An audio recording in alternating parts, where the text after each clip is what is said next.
రోజు పొద్దున్న లేచిన దగ్గర నుంచి మన ఉద్యోగ వ్యాపారాలతోనూ మన జీవితాల్లో ఉండే సమస్యలతోనూ నిత్యం పోరాటం చేస్తూనే ఉంటాం.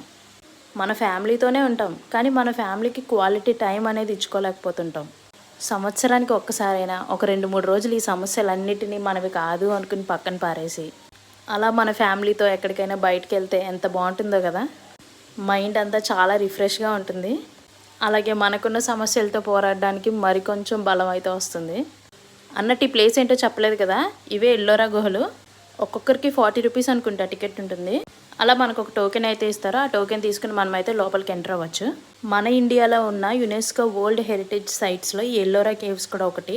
అసలు ఈ కేవ్స్ చుట్టుపక్కల ఉన్న ఎన్వైర్న్మెంట్ని ఎంత బాగా మెయింటైన్ చేస్తున్నారంటే మీరు చూసారా, చుట్టుపక్కల ఎక్కడ చూసినా పచ్చదనమే. ఇక్కడ చాలా కేవ్స్లోంచి వాటర్ ఫాల్స్ అయితే కూడా వస్తున్నాయి. ఇది కేవ్ నెంబర్ 16B అండ్ దీని పక్కనే మెయిన్ కేవ్ 16 ఉంటుంది. దీని కంటిన్యూషన్ నెక్స్ట్ షార్ట్లో చూద్దాం.